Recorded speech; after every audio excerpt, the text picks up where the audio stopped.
नमो अर्यन्ताणं नमो सिद्धाणं नमो आयर्याणं नमो वज्रायाणं नमो लोये सवशाहुणम् एसो पंच नमोकारो शव पाव पणाशणो मंगलाणं च सव्येसिं परमं हवै मंगलम् परमं हवै मंगलम्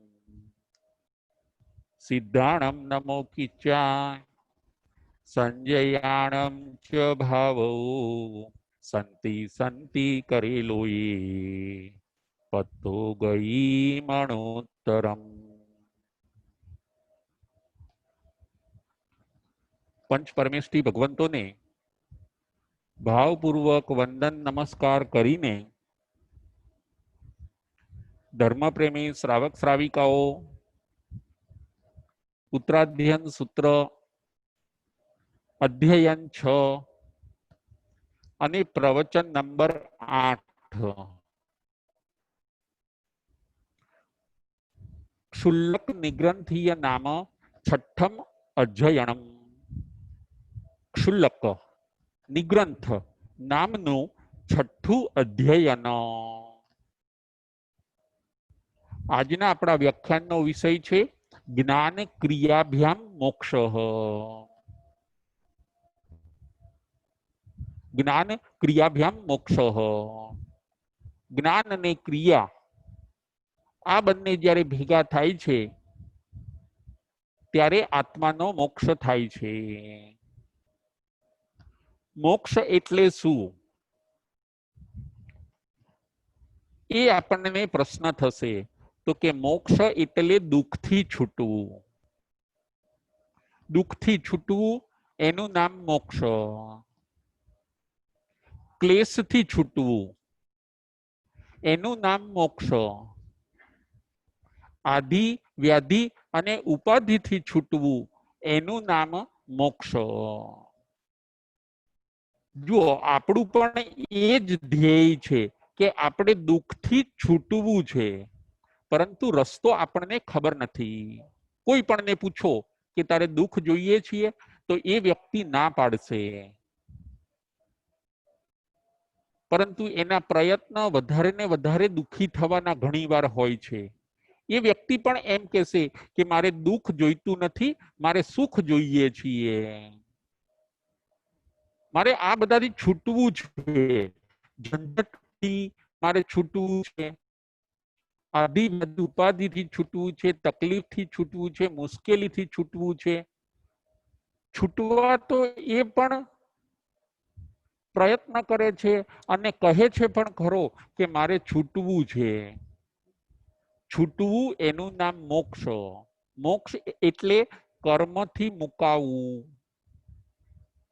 મોક્ષ એટલે મુકાવવું, ચાર ગતિથી છૂટી જવું એનું નામ છે મોક્ષ। આ અધ્યયનની અંદર ભગવાન બતાવે છે કે જ્ઞાન ક્રિયાભ્યામ મોક્ષ। એ મોક્ષની પ્રાપ્તિ આપણને કઈ રીતે થઈ શકે તો કે એ મોક્ષની પ્રાપ્તિ જ્ઞાન અને ક્રિયા જો આ બંનેનો સુમેળ થાય, જો આ બંને ભેગા થાય, જો આ એકબીજા પરસ્પર મળે જ્ઞાન અને ક્રિયા તો જીવનો પછી તરત જ મોક્ષ થાય છે। એકલું જ્ઞાન મોક્ષ કરાવી શકતું નથી અને એકલી ક્રિયા પણ મોક્ષ કરાવી શકતી નથી। ક્રિયા વગરનું જ્ઞાન એ અંધ છે અને જ્ઞાન વગરની ક્રિયા એ અપંગ છે। એક અંધ હોય અને એક અપંગ હોય તો એ બંને પોતાના ગંતવ્ય સ્થાને પહોંચી શકશે નહીં। માટે જ્ઞાન અને ક્રિયા બંનેનો જ્યારે સમન્વય કરવામાં આવે ત્યારે મોક્ષ માર્ગે, અધ્યાત્મ માર્ગે, આત્મકલ્યાણના માર્ગે જીવ આગળ વધી શકે છે। બસ આટલું કરો। તમારી પાસે જે છે જ્ઞાન એને હવે ક્રિયામાં મૂકો।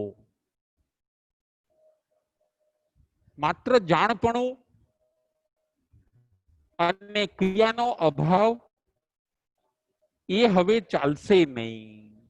જ્ઞાન ક્રિયાભ્યામ મોક્ષ.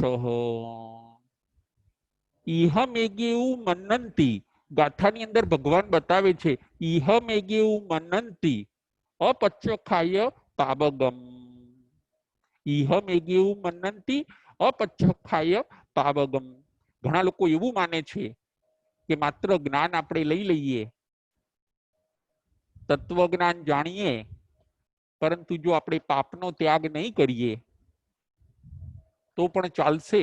અને તત્વજ્ઞાનની અંદર ખૂબ આપણે ઊંડા ઉતરીએ અને પાપનો ત્યાગ કદાચ નહીં કરીએ તો પણ આપણે મુક્તિ મેળવી શકીશું. તો એમની આ વાત ભૂલ ભરેલી છે. એકલું જ્ઞાન ક્યારેય મોક્ષ આપી શકતું નથી. જ્ઞાન એ આંખ છે અને ક્રિયા એ પાંખ છે. જ્ઞાનમાં આપણને રસ્તો દેખાય છે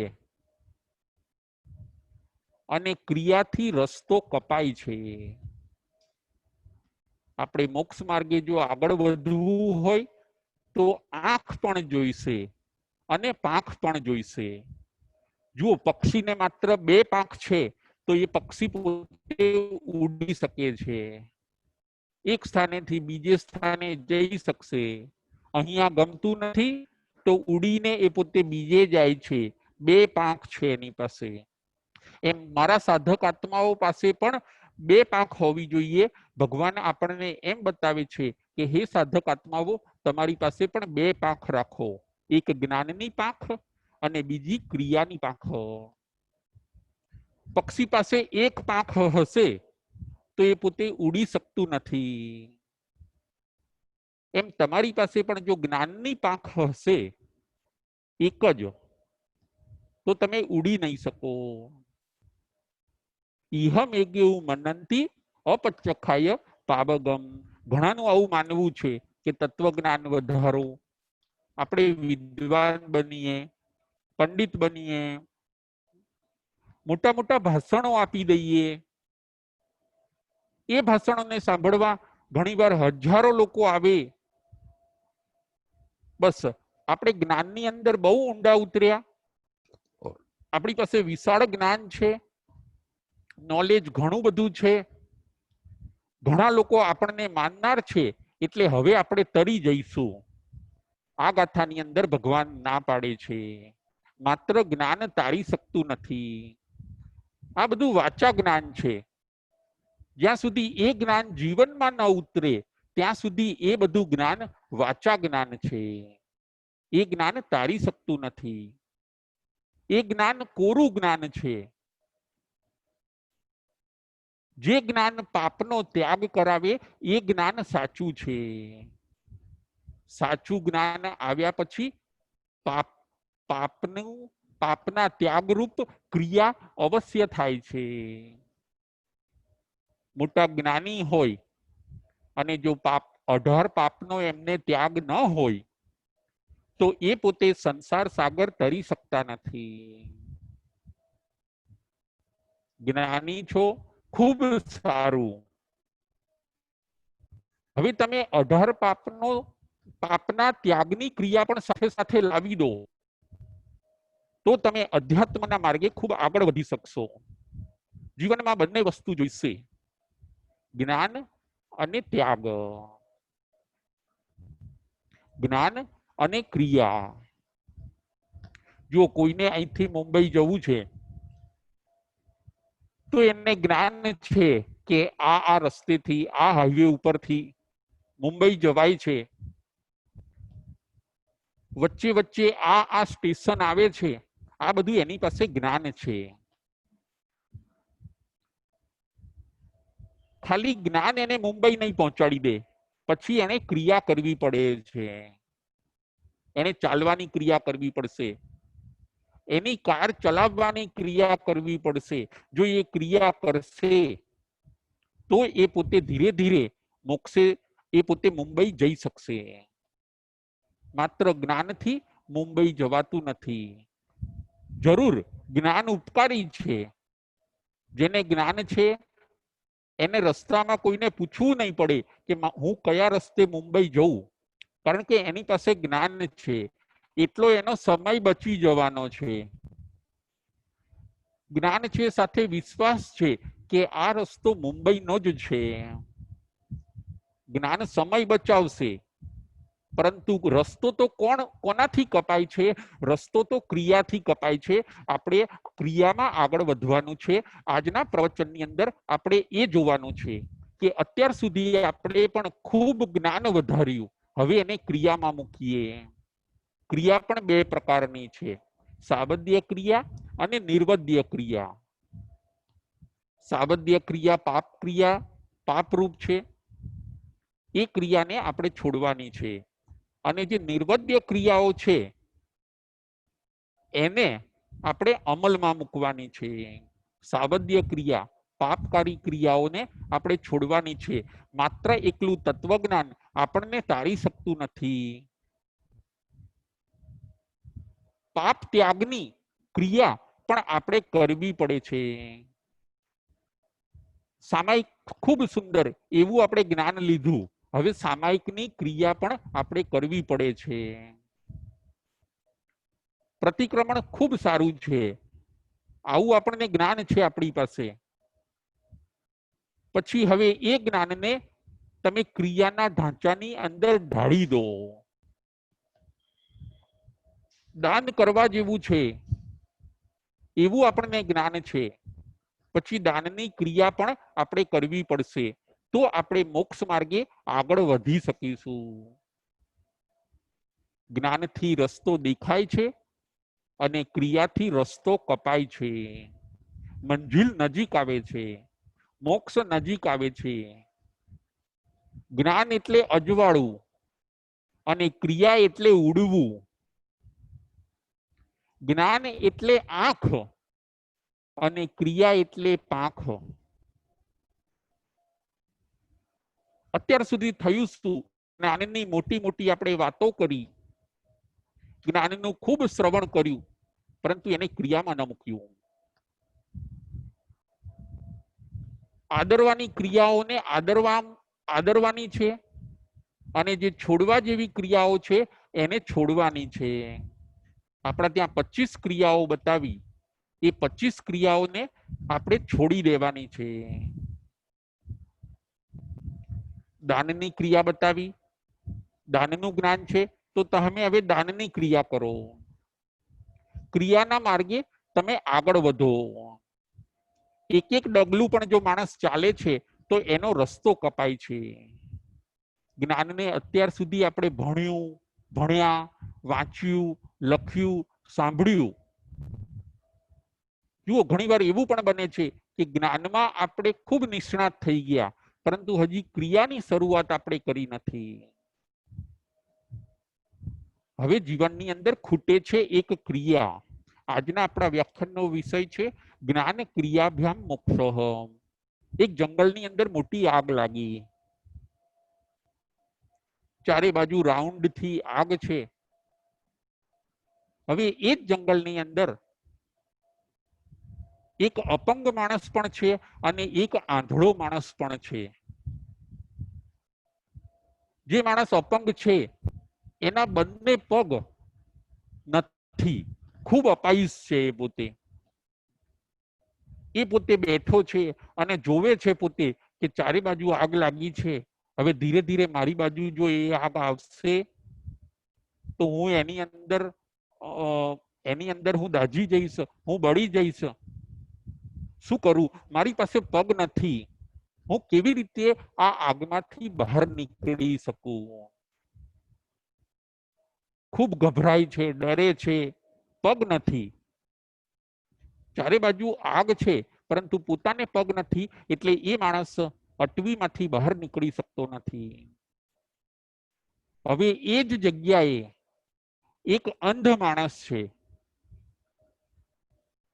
એની પાસે આંખો નથી, પગ છે પરંતુ આંખ નથી.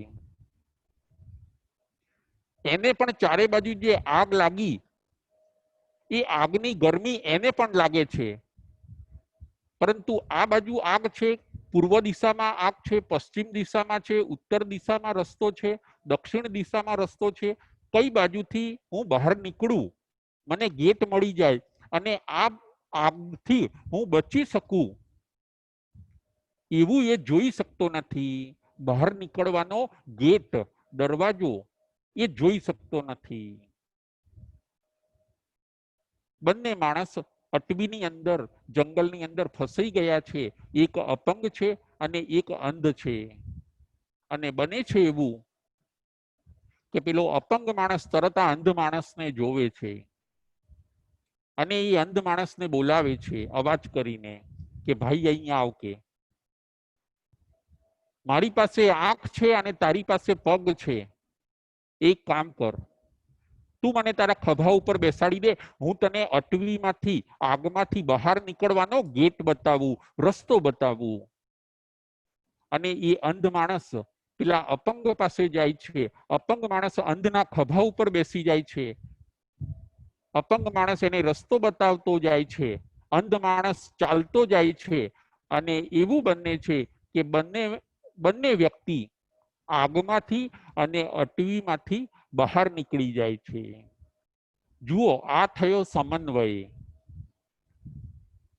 એકની પાસે આંખ હતી અને એકની પાસે પાંખ હતી. આપણે પણ જ્ઞાન અને ક્રિયાનો હવે સમન્વય કરવાનો છે. હું મારા જીવનમાં જ્ઞાન મેં ખૂબ વધાર્યું, હવે મારા જીવનની અંદર હું ક્રિયા વધારું.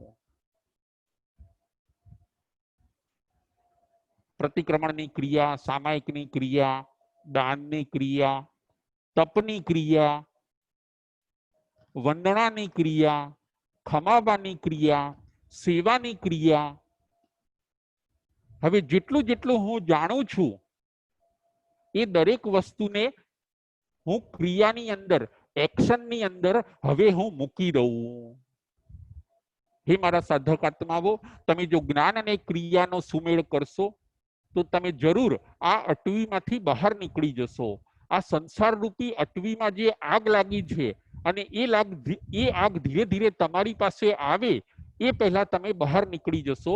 પરમાત્મા આપણને આવું સરસ બતાવે છે આ દ્રષ્ટાંતથી. માત્ર એકલું જ્ઞાન તારી શકતું નથી. ઇહ મેગેવું મનંતી અપચખાય પાવગમ. પાપ બહુ ભયંકર છે એવું જાણ્યું, હવે એને ત્યાગી દેવાની ક્રિયા પણ તમે કરો. ક્રિયાની અંદર ખૂબ હવે તમે નિષ્ણાત બનો.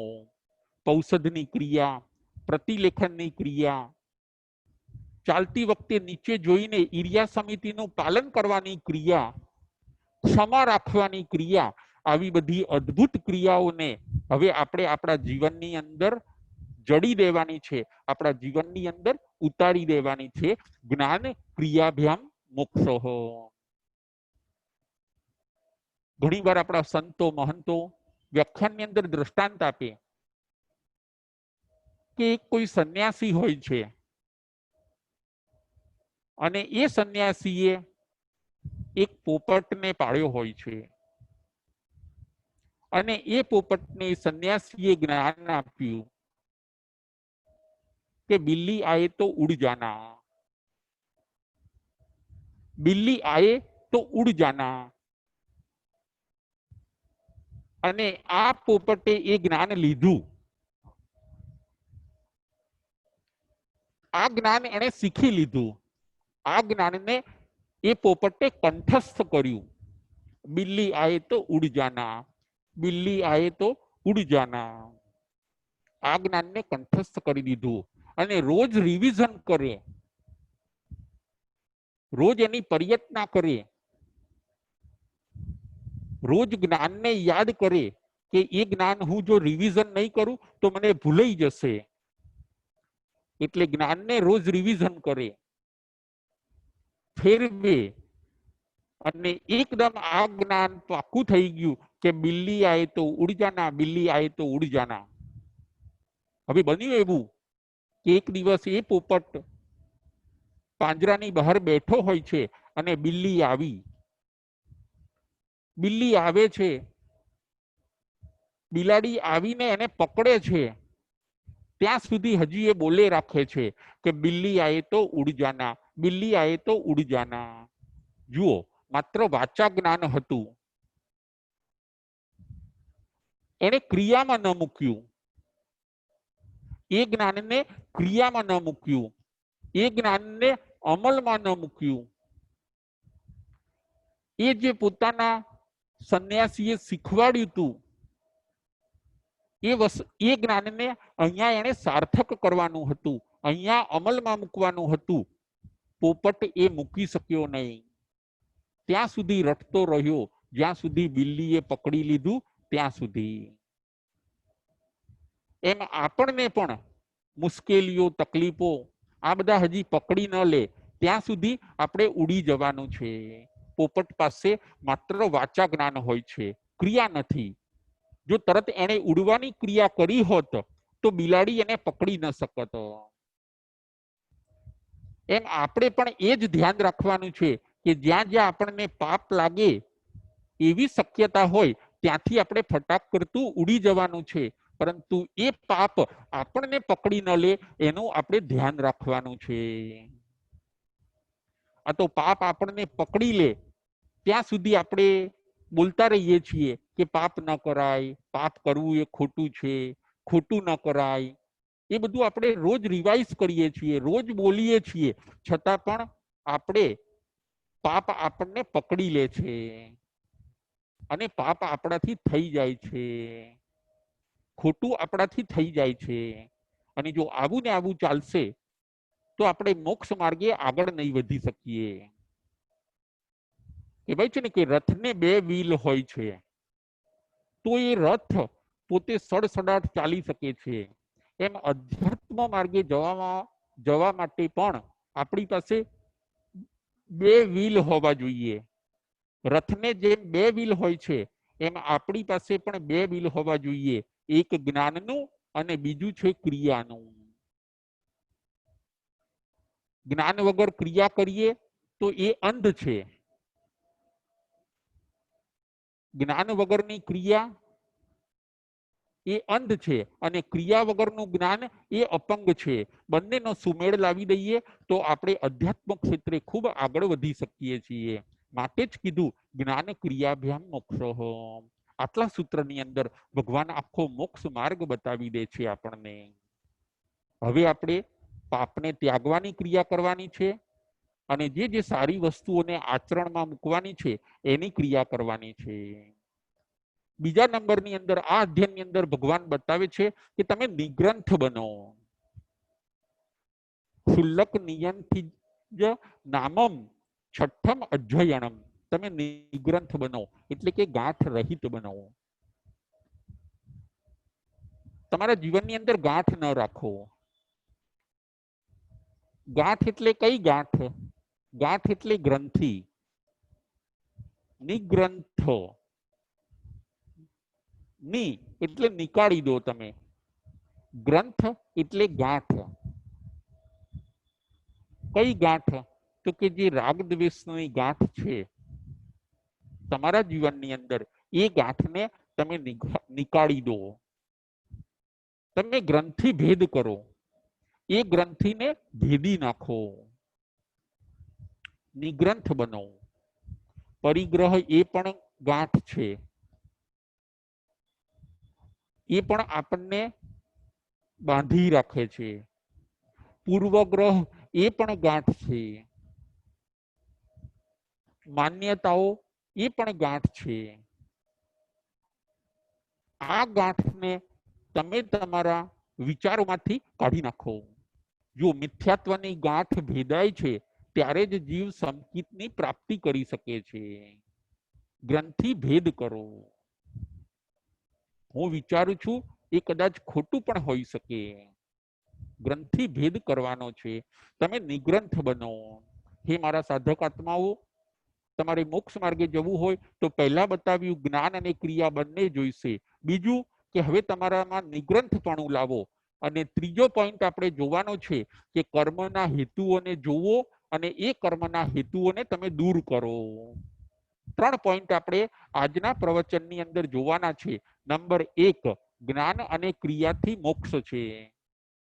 નંબર 2 તમે નિગ્રંથ બનો અને નંબર 3 કર્મબંધના હેતુઓ એટલે કે કારણોને જાણીને અને તમે એને છોડી દો. 3 વસ્તુ આજના પ્રવચનની અંદર આપણે જોવાની છે. નંબર 1 જોઈ, નંબર 2 કે તમે નિગ્રંથ બનો. જોજો દોરાની અંદર ગાંઠ હશે તો એ દોરો સોયની અંદરથી પાસ નહીં થાય. ધાગા, ધાગા એટલે દોરો, જો દોરાની અંદર ગાંઠ આવી ગઈ હશે તો એ દોરો સોયમાંથી પાસ નહીં થાય. પરંતુ ગાંઠ વગરનો જો દોરો હશે, એકદમ સરળ હશે, એકદમ સીધો હશે દોરો, તો સડસડાટ કરતો સોયની અંદરથી એ દોરો પસાર થઈ જાય છે, કપડાની અંદરથી એ દોરો પસાર થઈ જાય છે. એમ મારા સાધક આત્માઓ, તમે કોઈ પણ પ્રકારની જો ગાંઠ નહીં રાખી હોય તો મોક્ષ માર્ગે તમે સડસડાટ પાસ થઈ જશો. તમે નિગ્રંથ બનો. શરીરમાં પણ જો ગાંઠ હોય છે તો તરત જ ડોક્ટર આપણને એમ કે છે કે ભાઈ શરીરની અંદર ગાંઠ થઈ છે તો ઓપરેશન કરાવવું પડશે. અને એ ઓપરેશનની અંદર ડોક્ટર ઓપરેશન કરીને ગાંઠને તરત કાઢી નાખે છે. શરીરમાં જો ગાંઠ હોય તો બ્લડનું સર્ક્યુલેશન થતું નથી. એમાં વિચારોની અંદર રાગદ્વેષની ગાંઠ હશે તો અધ્યાત્મ ક્ષેત્રમાં જીવનું જે ઉડ્ડયન અને વિચરણ થવું જોઈએ એ થતું નથી, એ જીવ અટકી જાય છે. માટે ગાંઠ રહિત બનો. આપણા ગુરુ ભગવંતો પણ કેવા બતાવ્યા? નિગ્રંથ. દેવ અરિહંત, ગુરુ નિગ્રંથ અને ધર્મ એ સર્વજ્ઞ પ્રણીત. દયા ધર્મ, દેવ ગુરુ અને ધર્મ, કોઈ ગાંઠ ન રાખો. બધા મારા છે, બધા સારા છે. ક્યાંય કોઈકની ભૂલ થાય છે, મારે એને ક્ષમા કરી દેવાની છે. એની ભૂલને સુધારવાની સેજ મારે એને સમજણ આપવાની છે. બાકી બધા મારા છે, બધા સારા છે. કોઈના પ્રત્યે મારે પૂર્વગ્રહ કે ગાંઠ રાખવાની નથી અને મારે આગળ વધવાનું છે. ગ્રંથિ ભેદ કરો. બીજા પોઈન્ટની અંદર ભગવાન આપણને આ બતાવે છે, ગાંઠને તમે છોડી દો. નંબર 3 વિવિચ કમુણો હેમ, વિવિચ કમુણો હેમ કાલકંખી પરિભયે. નંબર 3 કર્મબંધના કારણો જાણો. આપણે કહીએ છીએ કે કર્મ બંધાય છે, કર્મ બંધાય છે. આપણે રોજ પ્રવચનની અંદર કહીએ છીએ કે ભાઈ કર્મ બંધાય છે, શુભ કર્મ બંધાય, અશુભ કર્મ બંધાય. કર્મ બંધાય એ તો કાર્ય છે, એ તો રિઝલ્ટ છે. પણ એનું રીઝન કયું, કારણ કયું, એ આજે આપણે જોવાનું છે. વિવિચ કમુણો હેમ કાલકંખી પરિભયે. કર્મ બંધાવાના 5 કારણો છે. નંબર 1 મિથ્યાત્વ. નંબર 2 અવ્રત. નંબર 3 પ્રમાદ. નંબર 4 કસાય.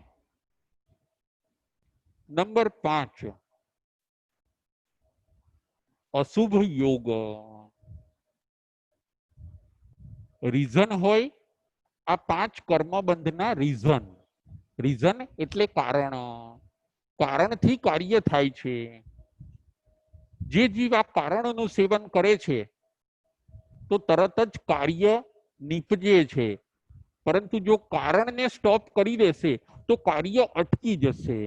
આજે આપણે મૂળમાં જવું છે કે મારે કર્મ ન બાંધવા હોય તો શું કરવાનું?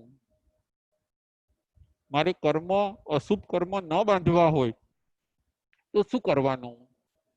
કયા રીઝનોને મારે સ્ટોપ કરવાના તો મને કર્મ ન બંધાય? કયા કયા રીઝનથી કર્મ બંધાય છે? તો કે 5 રીઝન થી કર્મ બંધાય છે. નંબર 1 મિથ્યાત્વ. મિથ્યાત્વ એટલે રોંગ થિંકિંગ. મિથ્યાત્વ એટલે અવળું વિચારવું. મિથ્યાત્વ એટલે રાગદ્વેષ વાળી અવસ્થા. મિથ્યાત્વ એટલે નેગેટિવ માઇન્ડ.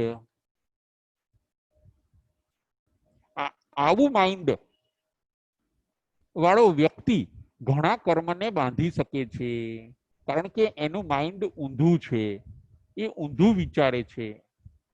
ખોટાને સાચું અને સાચાને ખોટું માનવું એનું નામ છે મિથ્યાત્વ. જેના વિચારો આવા છે એવો વ્યક્તિ ઘણા કર્મોને બાંધી શકે છે. મિથ્યાત્વ ના કારણે જીવ કર્મો બાંધે છે. આપણું માઇન્ડ કેવું હોવું જોઈએ? તો કે સાચાને સાચું માને અને ખોટાને ખોટું માને. જો આવું માનશે તો એ પોતે કર્મ બાંધશે નહીં. પરંતુ જો સાચાને ખોટું અને ખોટાને સાચું માની લે તો એ પોતે કર્મને ખૂબ બાંધે છે. જેનું માઇન્ડ નેગેટિવ છે, જેના વિચારો નાસ્તિક છે, આવા વ્યક્તિ કર્મને ખૂબ બાંધે છે. કર્મબંધનું પહેલું કારણ છે મિથ્યાત્વ, રોંગ થિંકિંગ. નંબર 2 અવ્રત. કર્મ વધારે બંધાવાનું બીજું કારણ છે અવ્રત. અવ્રત એટલે કોઈ બાધા ન હોવી, કોઈ પચખાણ ન હોવા, એકદમ ફ્રી પોઝિશન, ક્યાંય કોઈ રોકટોક નહીં, બધી વસ્તુની છૂટ, એ અવ્રત દશા છે. કલ્પે ન કલ્પે, ભક્ષ્ય અભક્ષ્ય, કરાય ન કરાય, આવો કોઈ વિવેક નહીં, એનું નામ છે અવ્રત. વ્રત વગરની અવસ્થામાં જીવ વધારે કર્મબંધ કરે છે. નહીં ખાવાનું પણ ખાશે, ખાવાનું પણ ખાશે, અવ્રત અવસ્થા. નહીં બોલવાનું પણ બોલશે, બોલવાનું પણ બોલશે, અવ્રત અવસ્થા. આવો જીવ વધારે કર્મને બાંધે છે.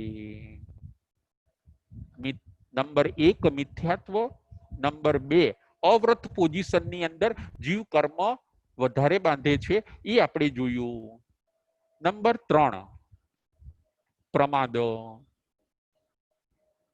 પ્રમાદી જીવ કર્મ ખૂબ બાંધે છે. જે આળસુ છે, જે પ્રમાદી છે, સારા કાર્યો પણ કરતો નથી અને કદાચ પોતે આળસ અને પ્રમાદ છોડે તો પણ ખોટાની અંદર જ એ પોતે પરોવાય છે, ખોટી જ વસ્તુઓ પોતે કરવાની અંદર ઇન્વોલ્વ થાય છે. આવો પ્રમાદી જીવ પણ કર્મબંધ વધારે કરે છે.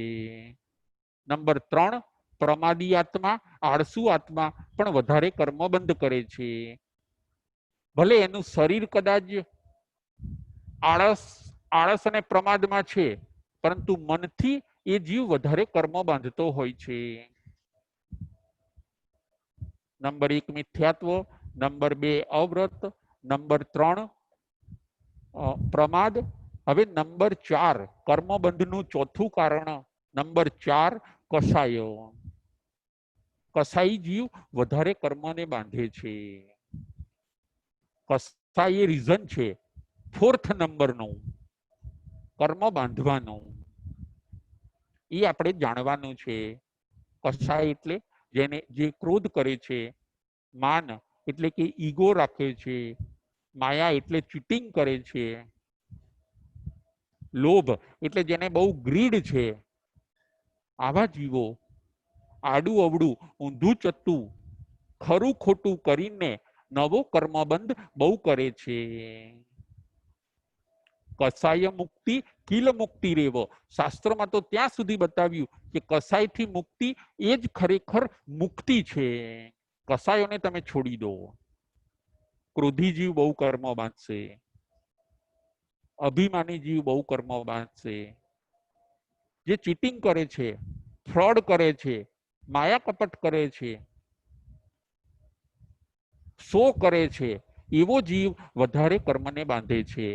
અને ગ્રીડ, જેને હજી વધારે લોભ છે, હજી વધારે ભેગું કરવું છે, એના માટે આરંભ સમારંભની અંદર દાખલ થાય છે અને હિંસા, જૂઠ આદિ જે જીવો, ત્રસ્તકાય જીવોને હિંસા વગેરે કરવું પડે એ પોતે કરે છે. એવો લોભી જીવ પણ નવો કર્મબંધ ખૂબ કરે છે. કસાયો કર્મબંધનું કારણ છે. કસાયમાં આવે ક્રોધ, માન, માયા અને લોભ. કસ આય, જે જીવને કસે, કસાયો જીવને કસે છે. આ ચાર કસાયોને આપણે છોડવાના છે તો કર્મબંધ અટકે. તમે ક્રોધની જગ્યાએ ક્ષમાને મૂકી દો, માન અભિમાનની જગ્યાએ તમે નમ્રતાને મૂકી દો, માયા કપટની સામે તમે જો સરળતાને મૂકી દો, અને લોભની જગ્યાએ તો તમે સંતોષને મૂકી દો, તો આ ચાર કસાય નીકળી જશે. ચાર ગુણનો જેવો પ્રવેશ થશે તો ચાર કસાય આઉટ થઈ જશે અને પછી કર્મબંધ નહીં થાય. જ્યાં સુધી એ ચાર કસાય હશે ત્યાં સુધી કર્મબંધ થશે. કહેવાય છે ને કે આપણે કોઈક વ્યક્તિ ચોરીની વસ્તુ ચોરીને લાવી હોય અને એ ચોરીની વસ્તુ એ પોલીસ સ્ટેશને જમા કરાવી દે તો કદાચ એનો ગુનો માફ થઈ જતો હોય છે.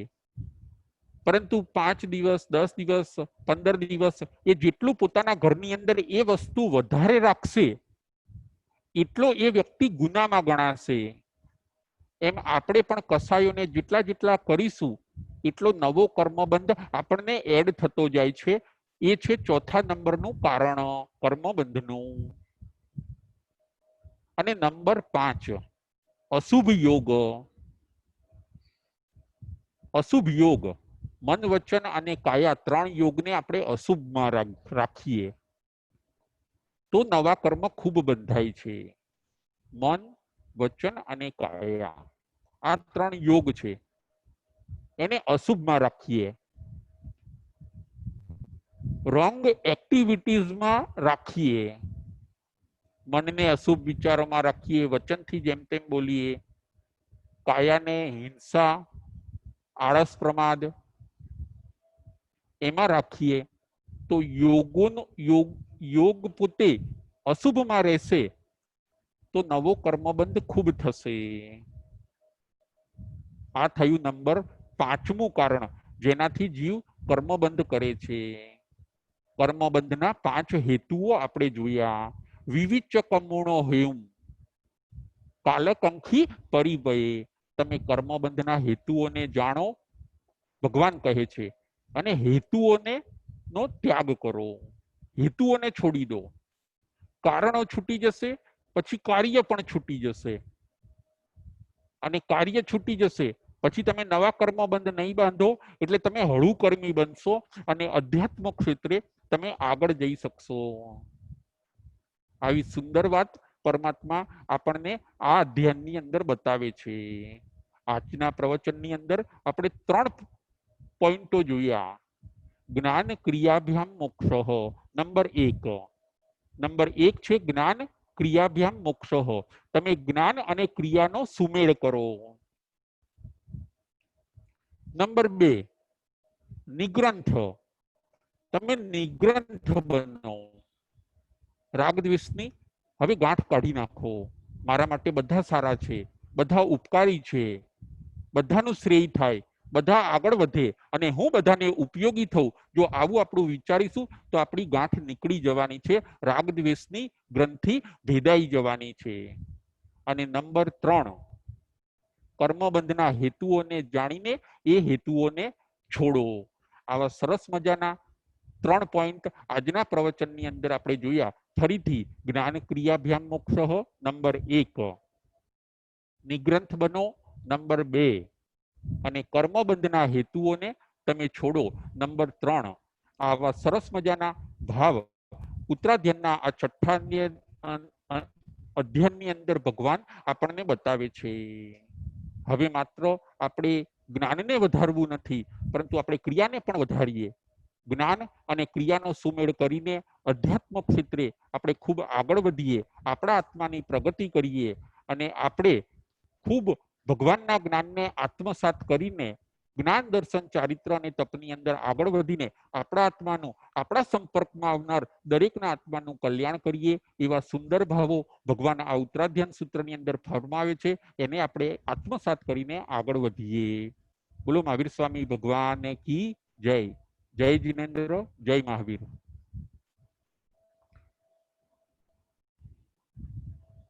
જમવાઈ જમ બચ્ચા મિલિય મેને ખરમ ચખરમ ભયૈનમ વિનયનમ જોગિનમ ઘોષિનમ સુતુદીનમ દુઠુ પડી છીયમ ઓકાલે કહો સજ્જાઓ કાલે ન કહો સજ્જાઓ સજ્જઈએ સજ્જાયમ સજ્જઈએ ન સજ્જાયમ.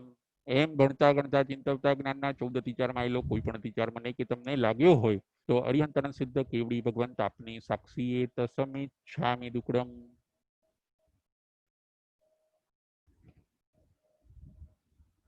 હવે પ્રશ્નોત્તરી.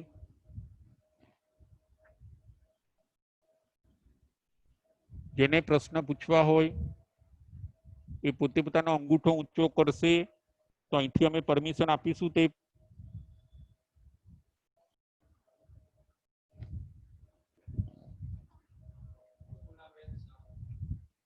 પ્રફુલ્લાબેન શાહ, બકુલાબેન શાહ,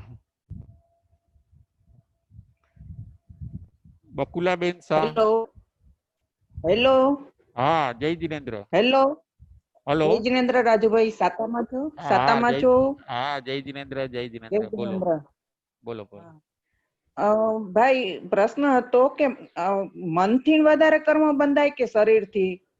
બરાબર છે. મનથી જીવ વધારે કર્મ બાંધે છે, શરીરથી નહીં. મનથી જીવ છે ને વધારે શરીરથી કર્મ નહીં. બાંધે છે. એટલે જો જેને મન નથી ને એવા જીવો બહુ નરકની અંદર ને એમાં જઈ શકતા નથી. અસંગની જીવો છે ને, અસંગની જીવો ખાલી પહેલી નરક સુધી જ જઈ શકે છે. ઓકે. પણ બીજા જે નાના મોટા જીવ જંતુઓને એ લોકોને મન નથી મળ્યું બકુલાબેન, તો એ લોકો નરકમાં એમાં જઈ શકતા નથી, કારણ કે એમને મન જ નથી એ મળ્યું. લોકોને નરક ગતિ નથી. એટલે ખાલી પહેલી એ જ લોકોને નરક ગતિ નથી. ના, એ લોકોને નરક ગતિમાં જઈ શકતા નથી, કારણ કે મન નથી મળ્યું ને. એટલે ખાલી શરીરથી એ લોકો પાપ કરતા હોય ઘણી વાર, જીવ જંતુઓ નાના. એટલે એ લોકો બહુ એકદમ નરક ગતિમાં નથી જઈ શકતા કે એકદમ ઉપર સારા સારા દેવલોકોમાં પણ પોતે જઈ શકતા નથી યાર, કારણ કે મન નથી એ. બરોબર.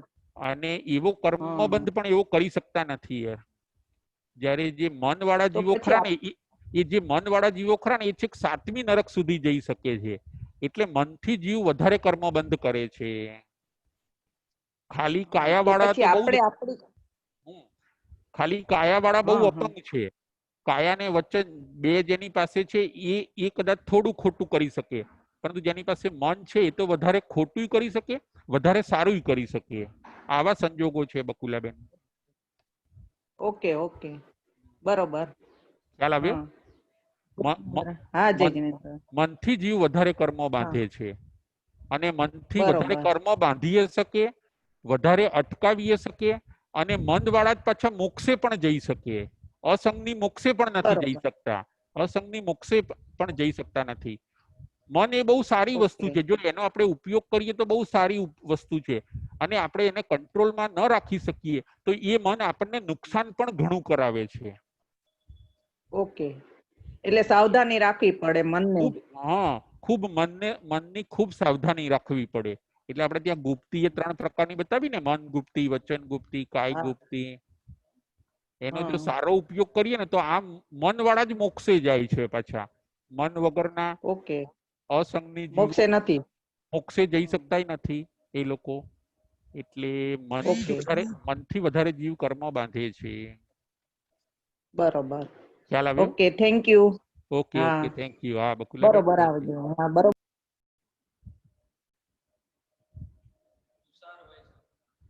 તુષારભાઈ શાહ. તુષારભાઈ શાહ. રાજભાઈ, જય જીનેન્દ્ર. તુષારભાઈ બોલો બોલો. આપે એમ કીધું કે ક્રિયા અને જ્ઞાનની જોડે જ આપણે મોક્ષે જવાય. રાઈટ. તો આપણે આમ પણ કહેવાય છે ને, ભાવથી કેવળ જ્ઞાન એમ. બરાબર છે. ભાવે ભાવના ભાવીએ ભાવે કેવળ જ્ઞાન, ભાવે ભાવના ભાવીએ ભાવે દીજે દાન, ભાવે ભાવે ધર્મ ધર્મ આરાધીએ આરાધીએ. ભાવે કેવળ જ્ઞાન. હા, બરાબર છે, તો આપની વાત સાચી છે. તો અ, ક્રિયા એ- અને ભાવમાં તો ફરક ખરો ને. હા, પણ તુષારભાઈ એમાં એમ સમજવાનું કે એ જીવ એટલો ઊંચો હતો, માનો કે એને આંતરિક ક્રિયા તો હતી જ, એને અંદરની ક્રિયા એની પાસે બહુ હતી, જે પરિણામોની ક્રિયા હોવી જોઈએ ને, માનો કે જે છોડવાનું છે એ છોડી દેવાના ભાવ. ક્રિયા પણ બે પ્રકારની હોય છે, એક બાહ્ય ક્રિયા ને એક આંતરિક ક્રિયા. હમ એટલે એ જીવ કોઈ ભાવથી કેવળ જ્ઞાન પ્રાપ્ત કરી ગયો, માનો કે, તો એની પાસે આંતરિક ક્રિયાનું બળ બહુ હતું.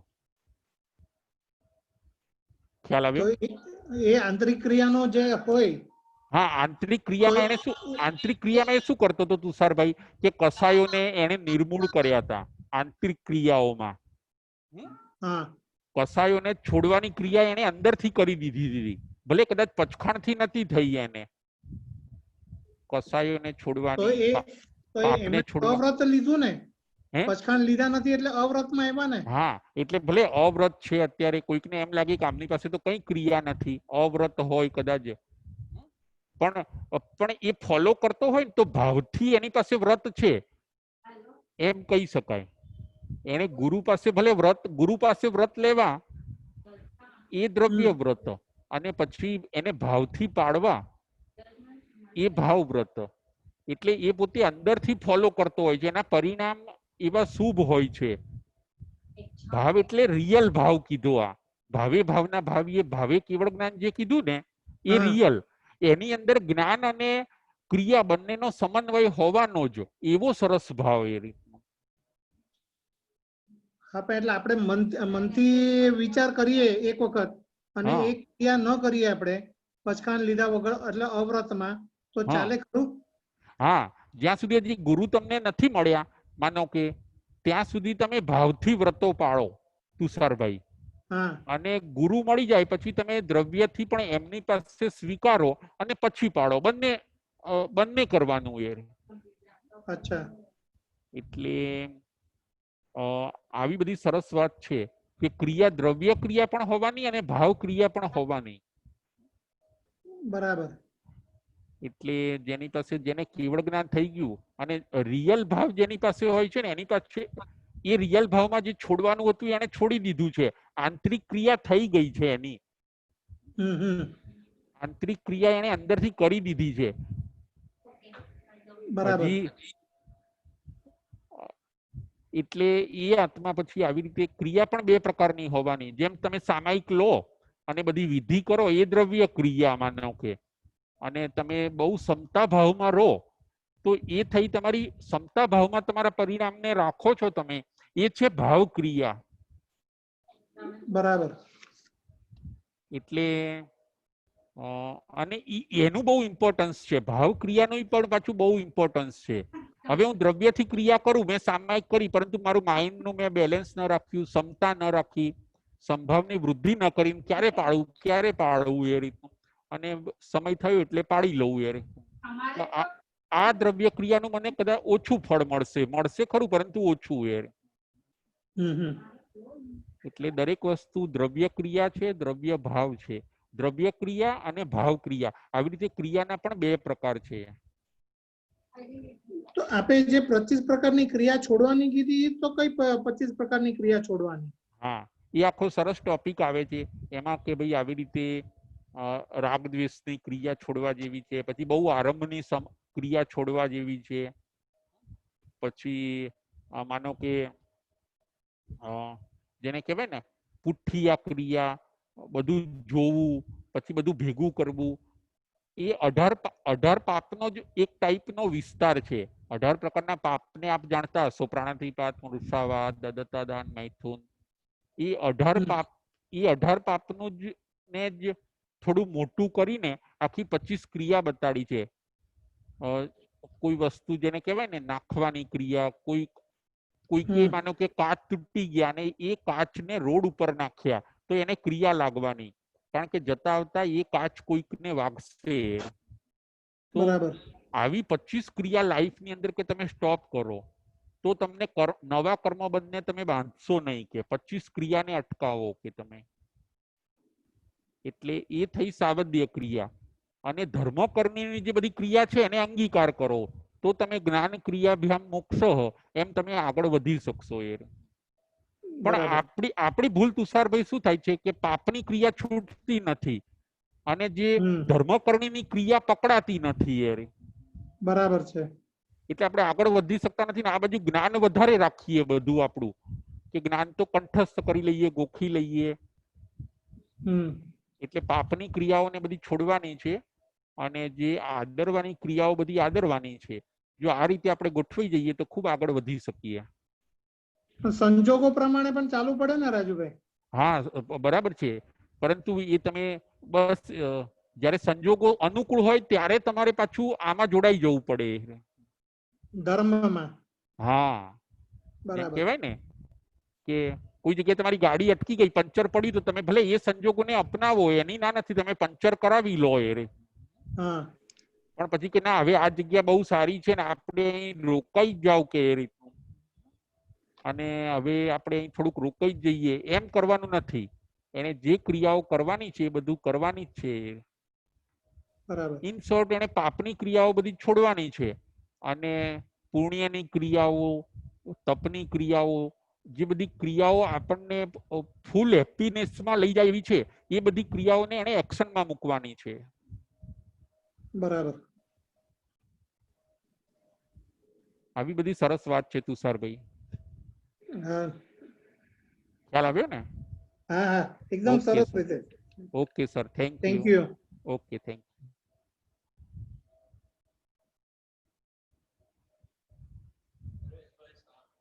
પરેશભાઈ શાહ.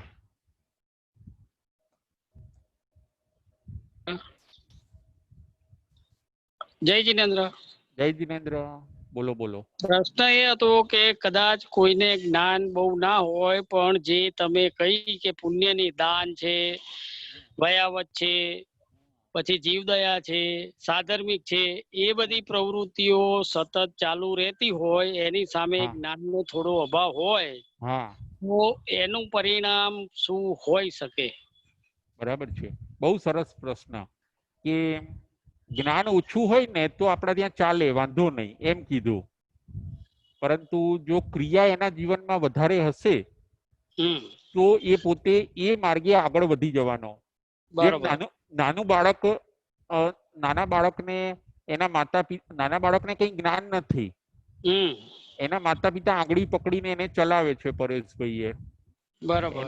એને કઈ જ્ઞાન નથી, એના માતા પિતા કે ચલ કે તું, હાથ પકડીને એને લઈ જાય છે અને એને ચલાવે છે અડધો કિલોમીટર. તો એ બાળક પણ એમની સાથે સાથે જ્યાં જવાનું હતું ત્યાં પહોંચી જાય છે. બરાબર. એટલે આપણે ત્યાં સરસ કીધું કે 2 જણનો મોક્ષ થાય છે, એક ગીતાર્થનો અને બીજું કે નંબર 2 કે એ ગીતાર્થની જે નિશ્રામાં રહે છે એના કીધું કરે છે, ફોલો કરે છે. બરોબર. જ્ઞાન ઓછું ચાલે પરંતુ ક્રિયા તો રાઈટ દિશામાં બરાબર હોવી જોઈએ, ગુરુ કે એ પ્રમાણે, તો એ પોતે આગળ વધી શકે છે. સરસ સરસ. ઓકે, ખ્યાલ આવ્યો? હા, ખ્યાલ આવી ગયો. Okay, thank you. હા, જય જિનેન્દ્ર. જય જિનેન્દ્ર.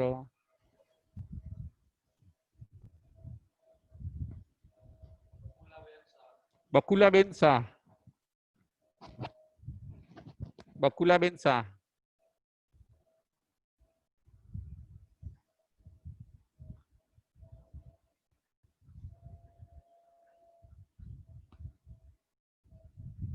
બકુલાબેન શાહ.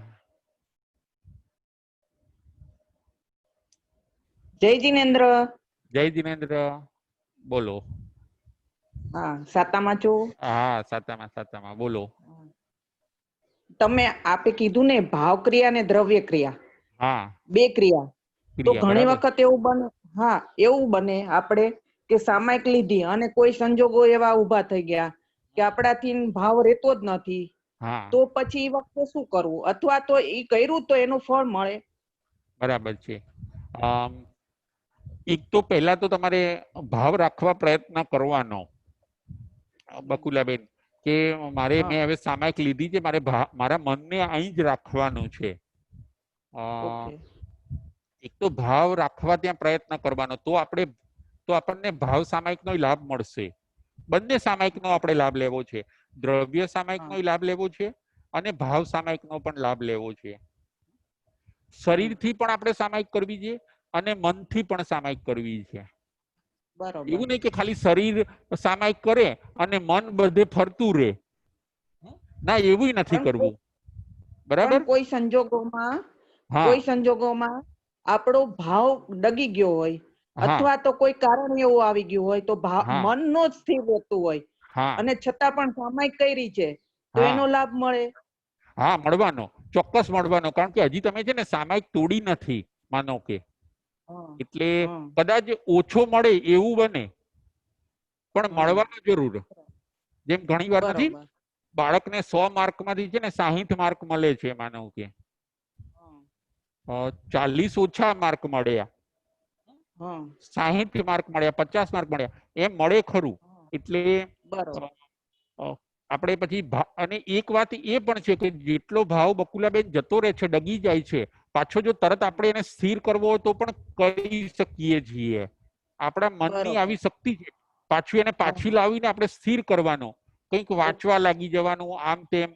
અને આપણે ઘડિયાળ સામું જોઈને નક્કી કરવાનું કે ના, હજી મારે 20 મિનિટ બાકી છે, ત્યાં સુધી મારે શાંતિ રાખવાની છે અને પછી હું આ કામ કરીશ. એ રીતનું જો તમે બરોબર. થોડાક સ્ટ્રોંગ થઈ જશો ને, હા.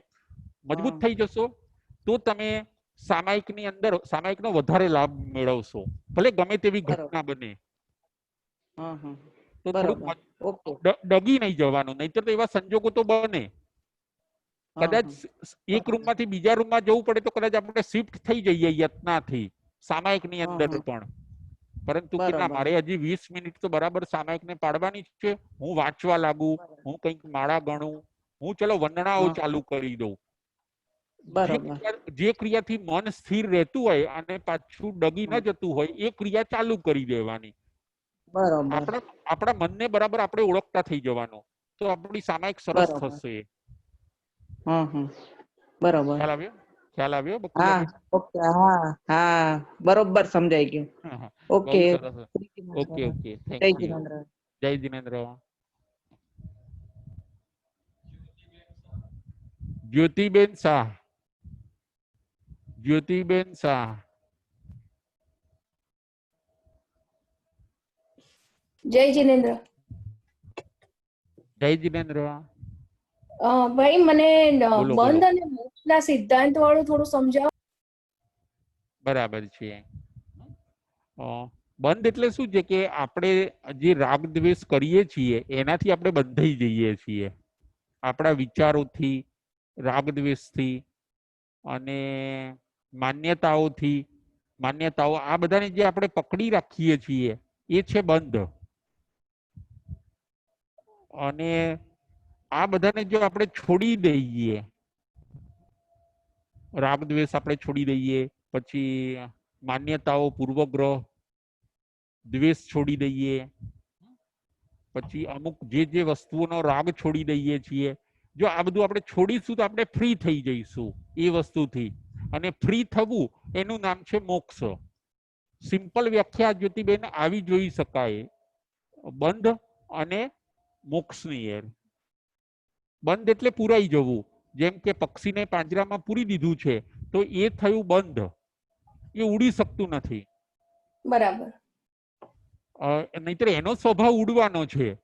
પક્ષી તો આખા આકાશમાં ઉડશે બધે, એનો સ્વભાવ ઉડવાનો છે, પરંતુ અત્યારે બંધાઈ ગયું છે તો એ બંધ.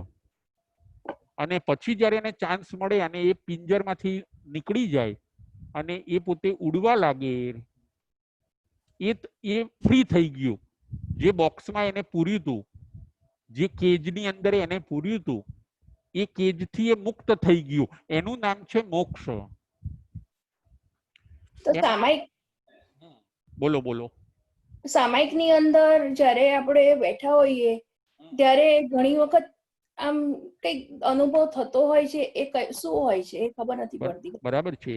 એ આપણને શાંતિનો અનુભવ થવાનો, આપણે જોવાનું કે મને કેટલી બહુ સારી હેપીનેસ, સારી શાંતિ, અને પોતે પોતાના આત્માનો અનુભવ કરવાનો કે મને હું બહુ પીસફુલ છું. જુઓ મને કેવું સરસ શાંતિનો અનુભવ થાય છે, કારણ કે સામાયિકની અંદર આપણા બધા સંસારના કનેક્શન કટ થઈ ગયા હોય છે જ્યોતિબેન. એટલે એટલે આપણે બહુ જુદી જ બધી ફિલિંગ્સ ને ફીલ કરવાના એ. બરાબર. એટલે સામાયિકની અંદર આપણે કોઈ રાગ દ્વેષ નહીં કરીએ. બહુ સામાયિક એ બહુ ઊંચું અનુષ્ઠાન છે. બધા પાપને છોડી દીધા છે. અત્યારે આપણે કોઈના ઉપર દ્વેષ નહીં કરીએ, રાગ નહીં કરીએ, અને આપણે ન્યુટ્રલ રહીશું. સમભાવ, સંભાવ એટલે એક બેલેન્સમાં આવી ગયા. સંસારમાં હતા ત્યાં સુધી વિષમ ભાવમાં હતા, પણ જેવી આપણે સામાયિક લીધી એટલે આપણે સંભાવમાં આવી ગયા કે બધું ન્યુટ્રલ. એટલે સામાયિકનો પણ આવો સરસ આનંદ લેવાનો. અને આપણે દરેક વસ્તુ છોડતા જવાનું. કોઈ ઈર્ષા છોડી દે તો એનો મોક્ષ થઈ ગયો, વેરઝેર છોડી દે તો એ વસ્તુથી એનો મોક્ષ થઈ ગયો. ઈર્ષા, વેરઝેર, પૂર્વગ્રહ, પછી આપણા જીવનમાં આગ્રહ પણ ન હોવો જોઈએ. આગ્રહને આપણે છોડી દઈશું તો આગ્રહ છૂટી ગયો અને આપણે એનાથી ફ્રી થઈ ગયા. જો આવું આપણે આવી પ્રેક્ટિસ કરતા રહીશું તો આપણે મોક્ષ માર્ગે આગળ વધી શકીશું. આવા સરસ ભાવ છે બંધ અને મોક્ષના. ખ્યાલ આવ્યો? હા, થેન્ક યુ ભાઈ. ઓકે, થેન્ક યુ બધાને. જય જિનેન્દ્ર. જય જિનેન્દ્ર.